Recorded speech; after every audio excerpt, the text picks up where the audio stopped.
Hello friends, स्वागत है आपका हमारे यूट्यूब चैनल योर क्लासमेट में। मेरा नाम है सुखचंद यादव और आज हम क्लास 11th के हिंदी पुस्तक आरोह का पाठ 5 गलता लोहा का प्रश्न उत्तर करने वाले हैं, जिसके लेखक हैं शेखर जोशी, जिनका जन्म हुआ सन 1932 अल्मोड़ा जिला उत्तरांचल में। और इनके कुछ प्रमुख रचनाएं हैं। कहानी संग्रह में है कोसी का घटवार, साथ के लोग, दाजियो, हलवाड़ा, नौरंगी बीमार है। शब्द चित्र संग्रह में है एक पेड़ की याद। इनको सम्मान मिला पहल सम्मान। शेखर जी की कहानियाँ विभिन्न भारतीय भाषाओं के अतिरिक्त अंग्रेजी, पोलिश और रूसी में भी अनुदित हो चुकी हैं। उनकी प्रसिद्ध कहानी दाजियो पर चिल्ड्रंस फिल्म सोसाइटी द्वारा फिल्म का निर्माण भी हुआ है।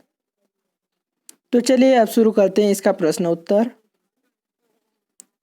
प्रश्न 1, कहानी के उस प्रसंग का उल्लेख करें जिसमें किताबों की विद्या तथा घन चलाने की विद्या का जिक्र आया है। उत्तर, धनराम उन अनेक छात्रों में से एक था जो एक साथ किताबों की विद्या और घन अर्थात काम करना भी सीख रहा था। लोहार का बेटा होने के कारण उसे अपने पिता से व्यवसाय का प्रशिक्षण भी मिल रहा था। वह एक तरफ पढ़ाई भी कर रहा था और दूसरी तरफ अपने पिता के काम में हाथ भी बटाता था। उसे गणित समझ में नहीं आता था, जिसके कारण वह शिक्षक से मार भी खाता था। उसके शिक्षक भी उसके हाथों में औजार थमाकर काम सौंप जाते थे। प्रश्न 2, धनराम मोहन को अपना प्रतिद्वंदी क्यों नहीं समझता था। उत्तर, शेखर लोहार जाति का था और मोहन ब्राह्मण। बचपन से ही धनराम के मन में जाति को लेकर यह बात बिठा दी गई थी कि वह नीची जाति का है और चाहे वह कितना ही क्यों न पढ़ ले, काम उसे लोहार का ही करना है। मोहन पढ़ने में धनराम से कहीं अधिक तेज था, लेकिन इसी जातिगत हीनता के कारण धनराम मोहन को अपना प्रतिद्वंदी नहीं समझता था। प्रश्न 3, धनराम को मोहन के किस व्यवहार पर आश्चर्य होता है और क्यों। उत्तर, एक दिन धनराम को मोटी छड़ को भट्टी में गलाकर उसे गोलाई में मोड़ने की कोशिश कर रहा था।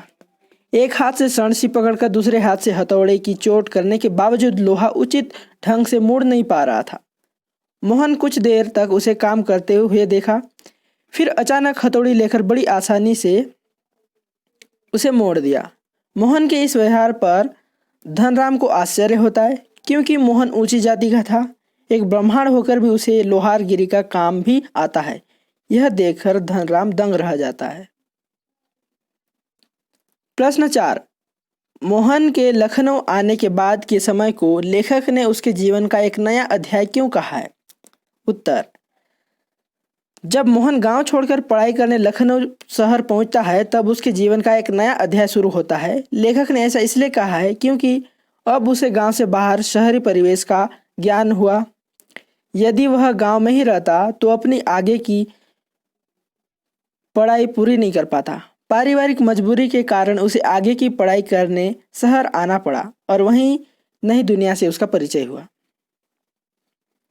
प्रश्न 5, मास्टर त्रिलोक सिंह के किस कथन को लेखक ने जबान के चाबुक कहा है और क्यों।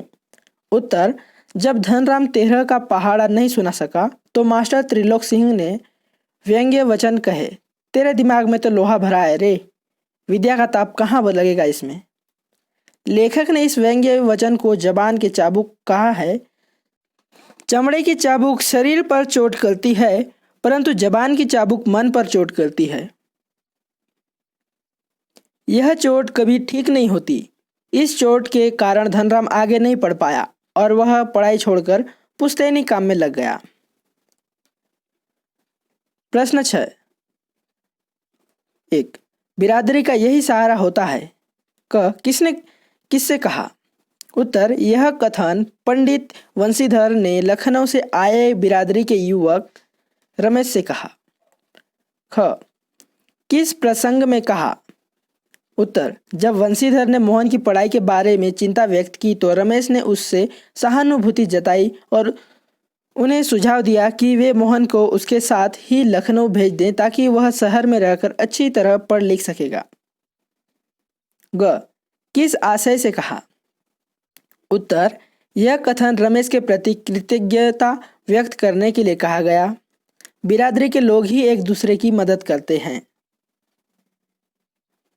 घ क्या कहानी में यह आशय स्पष्ट हुआ है? उत्तर कहानी में यह आशय स्पष्ट नहीं हुआ। रमेश ने अपने वायदे को पूरा नहीं किया तथा मोहन को घरेलू नौकर बना दिया।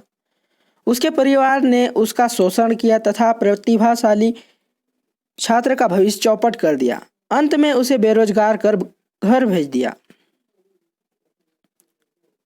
2. उसकी आंखों में एक सर्जक की चमक थी। कहानी का यह वाक्य किसके लिए कहा गया है? उत्तर यह वाक्य मोहन के लिए कहा गया है। ख किस प्रसंग में कहा गया है? उत्तर लेखक ने इस वाक्य उस प्रसंग में कहा जब मोहन धनराम को काम करते हुए देख रहा था। जब धनराम लोहे की मोटी छड़ को नहीं मोड़ पाया तो मोहन बिना किसी संकोच के बड़े ही कुशलता से उसे मोड़ दिया। अपनी इस सफलता से मोहन की आंखों में चमक आ गई। ग यह पात्र विशेष के किन पहलुओं को उजागर करता है? उत्तर यह मोहन की इस चारित्रिक विशेषता को उजागर करता है कि वह जाति को व्यवसाय से नहीं जोड़ता। अपने मित्र की मदद कर वह उदारता का भी परिचय देता है। दोस्तों अगर वीडियो पसंद आए तो लाइक कर दीजिए और अगर आप हमारे चैनल में नए हैं तो प्लीज़ सब्सक्राइब कर दीजिए। Thank you for watching. जय हिंद, वंदे मातरम।